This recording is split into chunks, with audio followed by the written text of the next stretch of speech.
Bandeko nangai.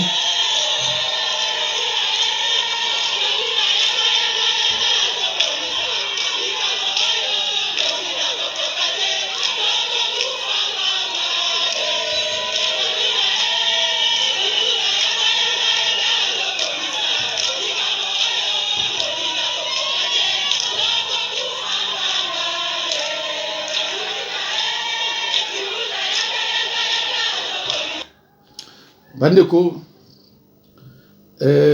mbote na bino nyonso bino mutu mesana vraiment kulandanga Nzambe apambola bino nazana sengo ya ko mona ba commentaire na bino lisusu. Bandeko bomona ikamwa incident moko esalama kilobi et ce qui signe vraiment mingi. Mes chers frères, chers patriotes, c'est vrai que vidéo est mardi, donc lundi à partir après 0h. Pour vous dire que dimanche, et un jour moko ezaka trop chargé ma casse ponanga. Tous les enseignement biblique. Après, mais avant tout banda enseignement biblique, na monaki bandeko yabasi o bandeko landanga. Bazako lo bandanga toujours mais pasteur biso mona vidéo té. Natini ba vidéo numéro 400. Balobi mais non obiso so tala nga. Ah mais botele nga sikoyo. Mo suna mona ndeko mo mbala benga. Ndeko la biso bandundu. Ay mais pasteur ndé ninga bien. Oh mais okenda binga binazali. Oh mais tout ce monde a vidéo tinga. Oh non mon vidéo numéro 400 té habité wana na tala ki on déjà. Nga chaque fois suna la mo kavana ki musala na lukana nuyo bon na kende bien. Ah ndeko. Et c'est nga ma passe na bon. Baza bandeko nanga na kotika ndeko na te. Ta una ningo solo ko sala yango il fallait na solo la na ba politicien o ba benga bampangi na ki très fatigué mais na zaki comme ça au sala te. Ta una zo beta titre na yibi ku te na zo beta force commune.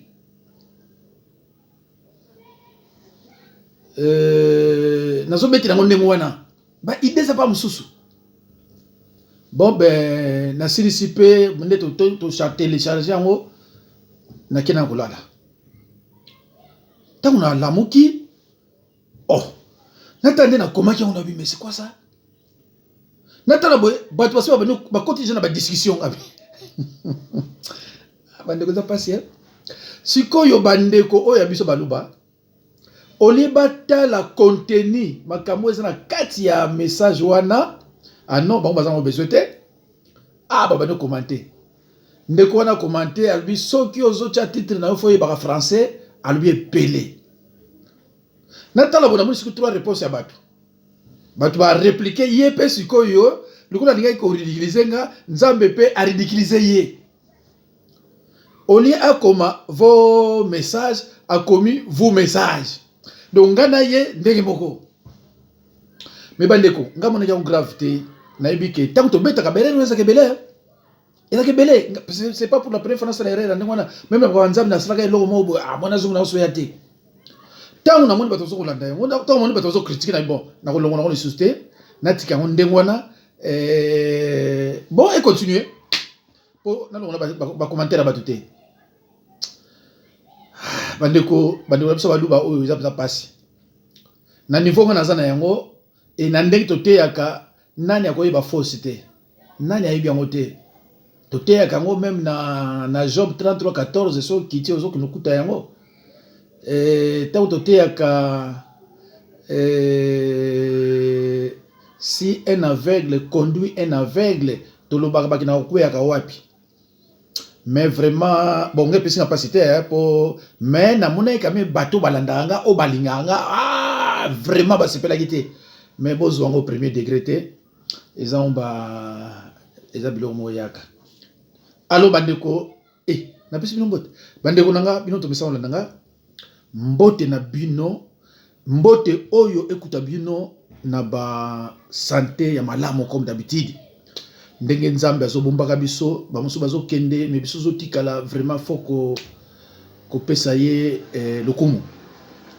Alors bandeko thème na biso yango eza lelo yango yo message na biso lelo eza oyo urgent selon Félix Tshilombo, évidemment président ya Baluba.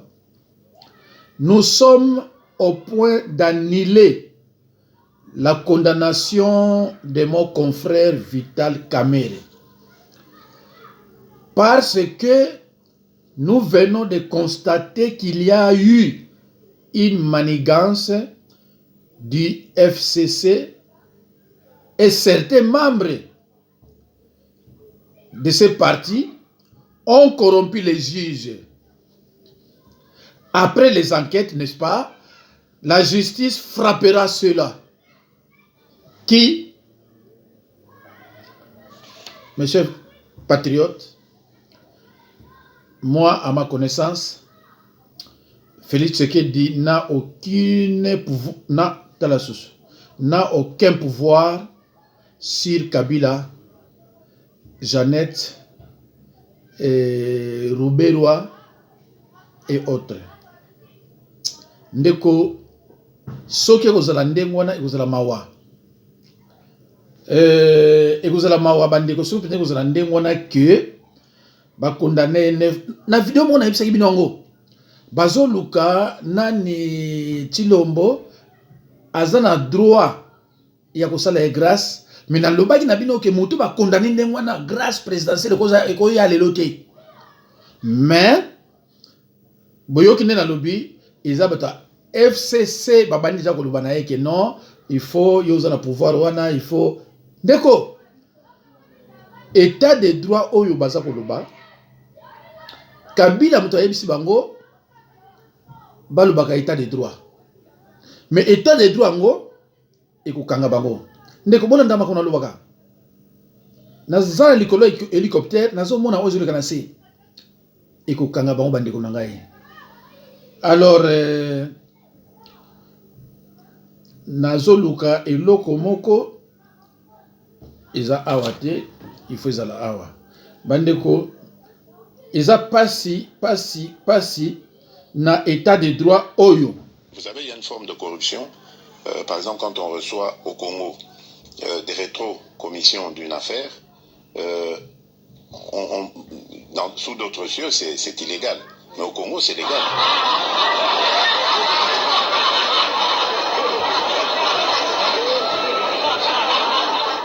Alors, bandeko, tant on a yoki état de droit, ngana lobi alors, likambo yo, il y a rétro-commission, l'état de droit faut bima. Mais bandeko, comment ça se fait comme que il faut pas bima sa caméra parce que bah toi FCC bah corrompa qui bah juge tout ça. Ah, ndeko. Nazana ba document musu ba tindelinga oyo moi si a Kamerhe abimis ba preuve ya répartition ya 50 000 millions. Na kati ya répartition nango Tshilombo azali, Maman Marthe azali, Denis azali, Kamerhe azali, baza sui 5. Abimis ba preuve na nyonso. Il fallait que qu'il y ait un état de droit. Bon, mon yé à reconnaître qu'il moyibi na Bruxelles. Alors, na état de droit, il fallait pas kende. Eh bandeko. J'ai l'impression que les Balouba, on dirait baby français ou alors baby français mais ba comprendre na ngote. État de droit. Na tchelebino extrait. Oyo ba bazo lingaka te. Allo bandeko. Toyoka so eloko yo. Bongo to continue. Merci à Bimisi vérité ngaité. Ma pèse sur code. Soko bomi mutu moko tchela comme la coronavirus sur 10 000 $. Soko bomi 10 on a 100 000. Soko bomi 20 on a 200 000. Ba miso ko mata 50. Roba tu oui, ba miso ko mata 50. Ezali ko na compte Kinshasa aw. Yango moni ngala lobi ata bo frère na médecin na confiance na été. Na zobela. Monsieur na zobela. Na confiance na été na komi bien na mela. O mo ya poche na ba mindongo, ba ngadiada na tondisi yango na zo lia. Non na confiance na été. Parce que yo na mutu kate. Docteur a fait $500 na Kinshasa. Mais du coup, moto moko bomi $10 000. 10. Yango moni ba mortalité oyo, ba tombola yango, copie comme na bango, c'est que plus grave Jérémy, ba sur le bimembe. Na ba mort que tout bazali. Ça est même 1000, sur le disque 1500, basombi bien. Basombi 1500. Cercle bomoni ba kuninde ko na binote. Libulu bo ebité. Et c'est ba kotia bo ebité. Ba ko boaka, cause ya mbongo. Ndebo aussi sabato. Prophète du peuple azoloba. Bandeko makamusoso bozoyo kango ezopesa pasi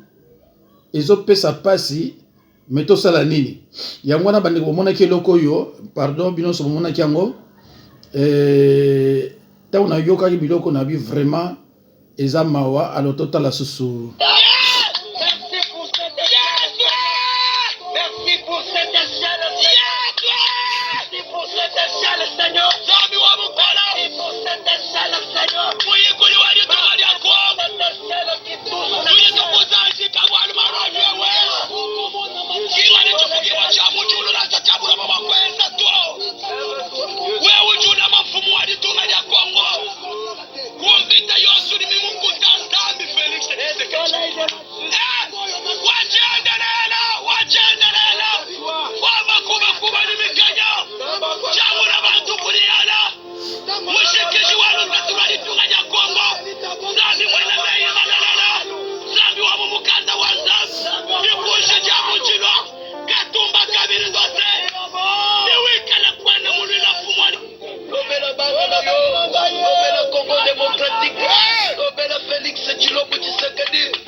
Bon bandeko oyo bayebi bango bayebisa bango déjà qui va prier na bango na bloquer yango eza na tina kolekate parce que bazo comprendre rien ou alors bazo comprendre mais ils font semblant de ne pas comprendre.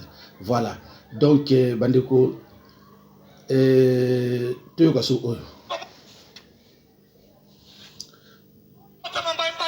Si vous avez encore l'esprit de Balouba, si l'esprit de Balouba est en vous, vous n'irez pas au ciel. Alors bandeko, même si vous n'êtes pas Moulouba, mais si l'esprit de Balouba est en vous, vous devinez la suite, bandeko nangai. Alors bandeko, tozongi siko na likamba kamere. Bandeko, tosolaka bien. Kamere asala mingi pona Kabila, Kamere. Tango Kabila ayeba ki te ndenge nini akokai ko se positionner, confiance nezaki pa batumi balete, confiance nezaki mingi pa Kamere. Et Kamere a écrit un livre. Qu'est-ce qu'il a dit? Je sais pourquoi j'ai choisi Kabila. Donc, pour vous dire que moi et Kabila, nous sommes des inséparables. Alors, les loyo, yé andima iba makambu, il se retrouve dans la prison. Yo kanisi Kabila, azane sekona bino? Yo kanisi yé, il faut faire daga akuna? Bakeneko yebisa ike, Kamere obima na 2024. Alingo kufa. Yama makame baby kuna. Makame baby kuna suwa bime, non, faut bimsaye. Parce que ça suit été. Mais somo bimse mikolo, état de droit zapab. Namboka nini, bomona ba kondana, moyibi ya marque wana, 20 ans, après peut-être tout ça, une année, a bénéficié de grâce. Lumumba tango ba kondana ki na 60, na 1960. Ba kondana ki na 6 mois. 6 mois, na évité. Mais il fallait abima juillet. Oui, ba kondana ki na 6 mois, il fallait abima na juillet. Voilà. Alors, aumela ikunate.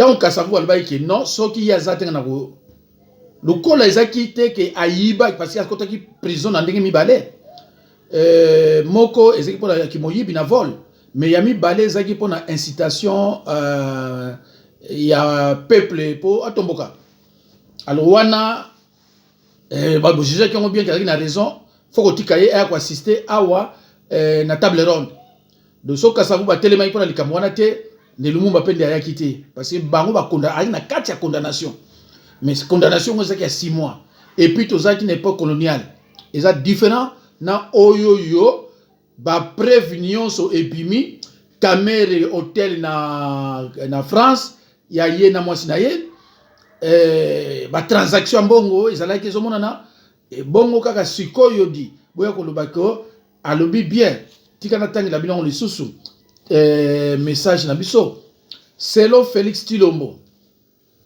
Nous sommes au point d'annuler la condamnation de mon confrère Vital Kamerhe parce que nous venons de constater qu'il y a eu une manigance du FCC et certains membres du FCC ont corrompu les juges. Après les enquêtes de la justice, frappera ceux-là qui... Ah, état de droit. Ndeko, oyebi Kabila ko, tango zolo baka état de droit. Kabila zo seka Kabino. Kabila zo seka, parce que yem ta yeb sino ki bolo baka état de droit. Et comme na moment moko bokolo bako souste.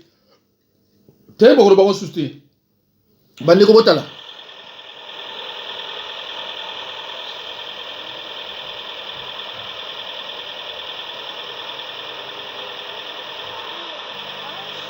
Ce fut le prince héritier de l'empereur Bokassa. Aujourd'hui errant en France, ivrogne, soulard. Et c'est ce qu'on paye lorsqu'on maltraite sa propre population. Réfléchissez, les dictateurs africains, pour votre avenir de vos enfants. Parce que un jour, cette France qui est en train de vous soutenir vous lâchera et ça sera le résultat de votre progéniture. À réfléchir, les Sassou, le Obiang, le Bongo, les Biya,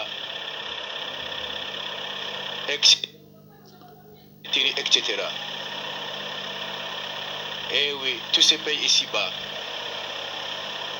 Merci et bonne journée. Ce qu'un homme aura semé, il les moissonnera.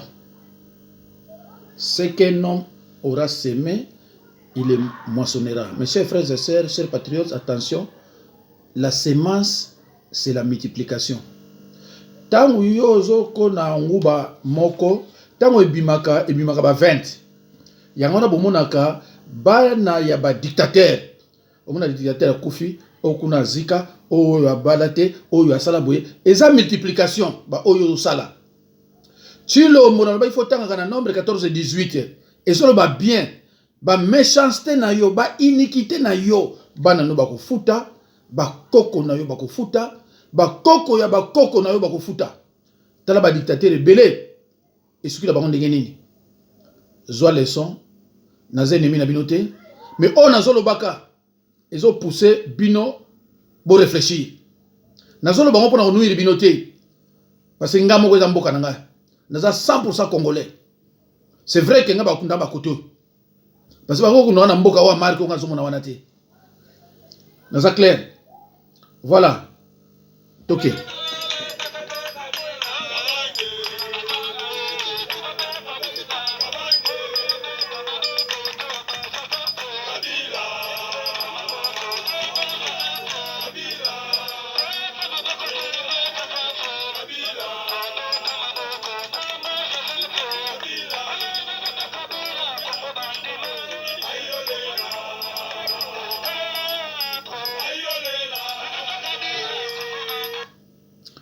Bandeko, o wana bozomona na Kingankati, hein? Tala ndenge baza komela na bango. Bozomona? Bato yo baza ba père ya ba fausse commune. Hein? Bato yo baza ba père ya ba fausse commune. Baza komela, baza à l'aise, baza na besoin kutu ale komususu te. Alo bandeko, nakolakisa bino nyonso te, nazo obligé na suka, na tiela bino eloko oyo tolanda. Voilà. Il y a un monsieur là qui a fait une audio dans laquelle il est en train de faire la gueule contre le cardinal Ambongo. Bon, s'il a des problèmes personnels avec le cardinal Ambongo, ça ne nous engage pas, nous. Nous sommes les pro-Congo.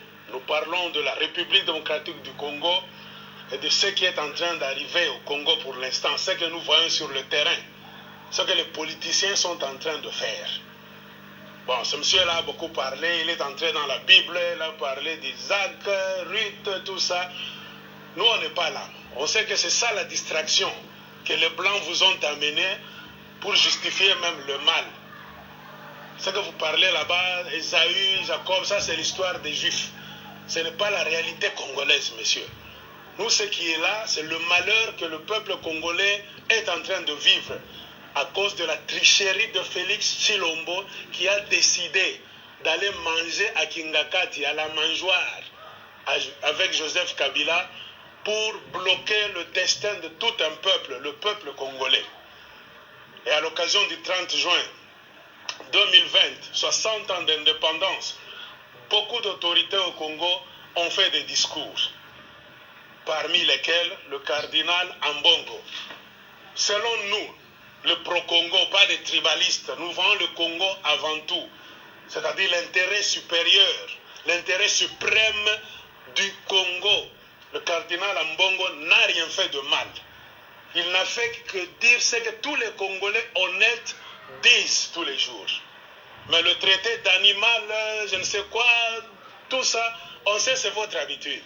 Vous êtes même capable d'entrer dans les Écritures, dans la Bible, pour justifier le mal, sans voir que ce qui est au Congo, ce qui est en train d'arriver, c'est catastrophique.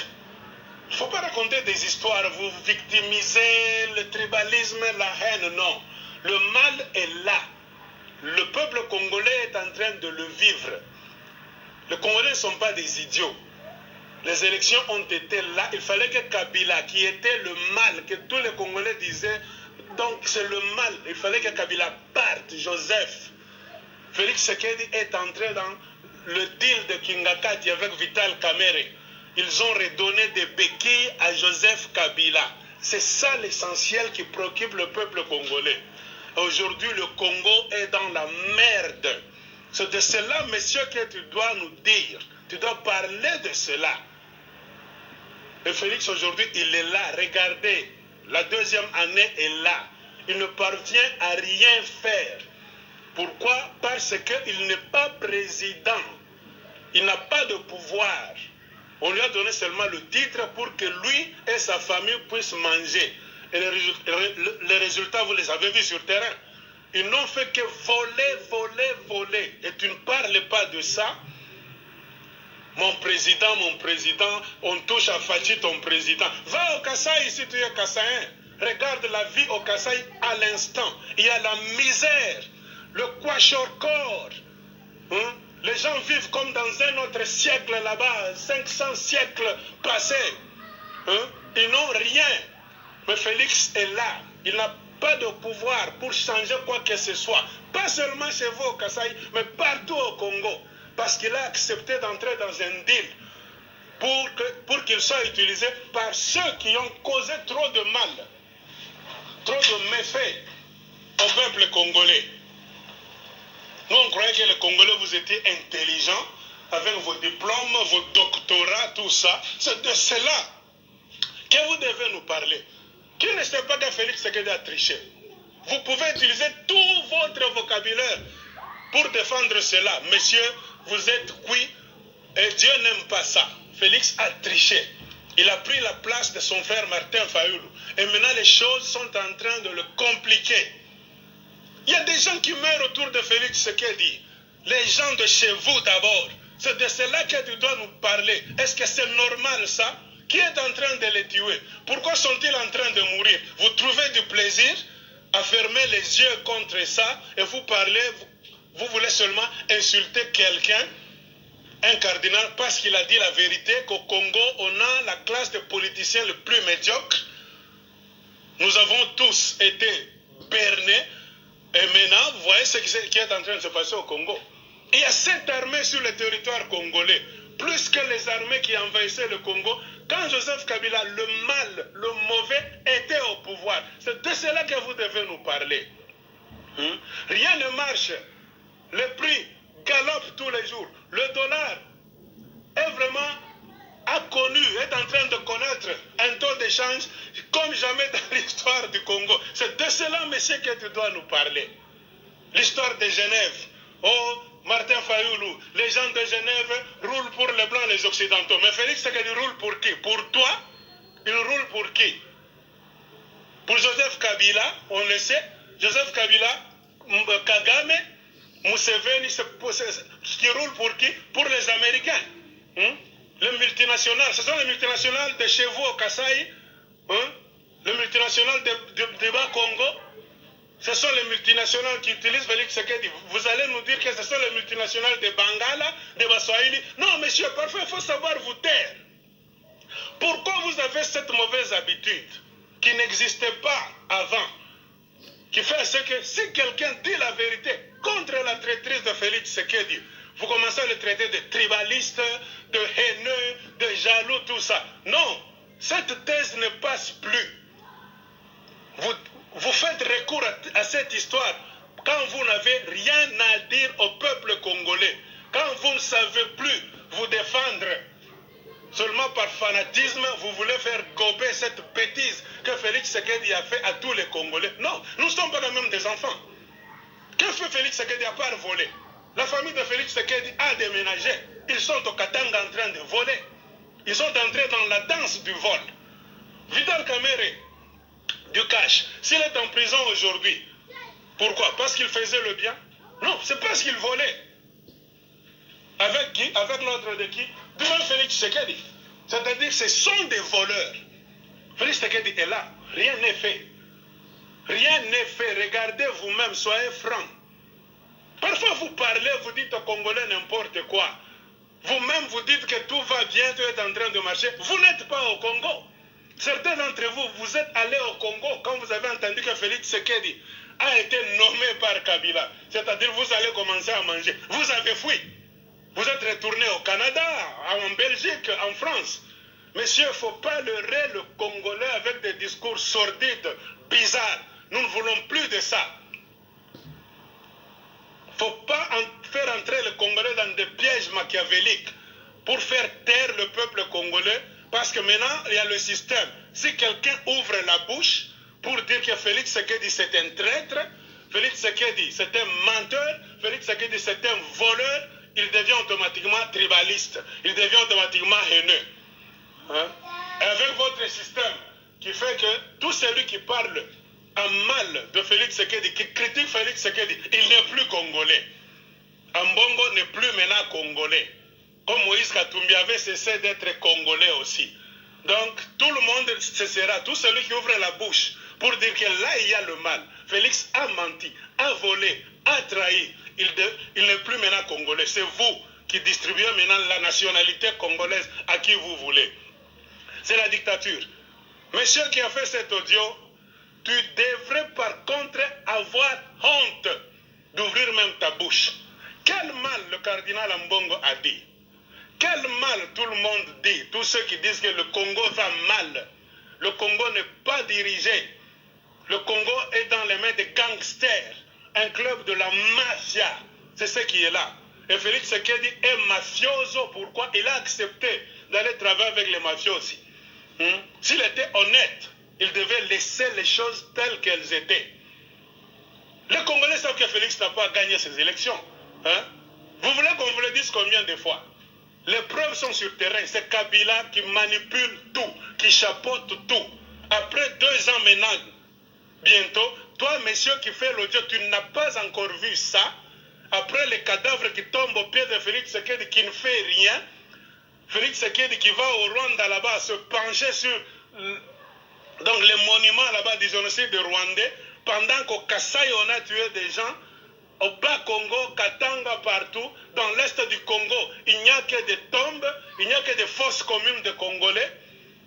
Des armées étrangères entrent, pillent le Congo. Tout ce que vous disiez que c'était le mal, quand Joseph Kabila était là, vous voulez nous faire voir aujourd'hui que c'est devenu le bien? Non, messieurs, personne ne peut accepter ça. Nous n'allons pas mordre à votre hameçon.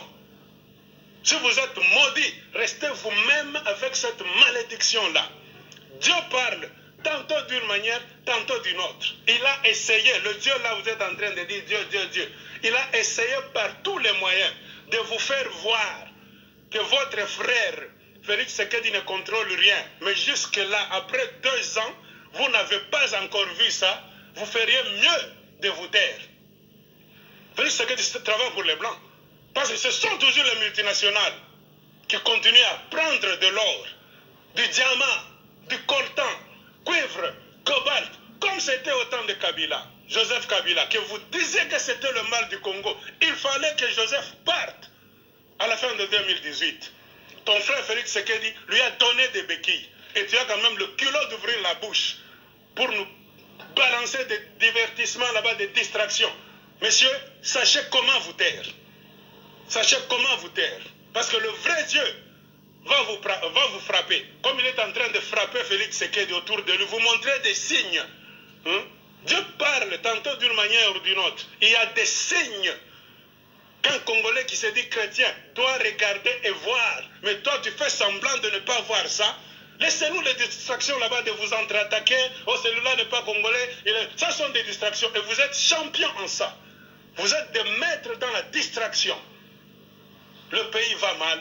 Et Félix Tshisekedi, c'est un menteur, un voleur, un tricheur. Et Dieu est en train de nous montrer des signes. Et ce n'est pas la fin. Les choses graves sont en train d'arriver. Merci.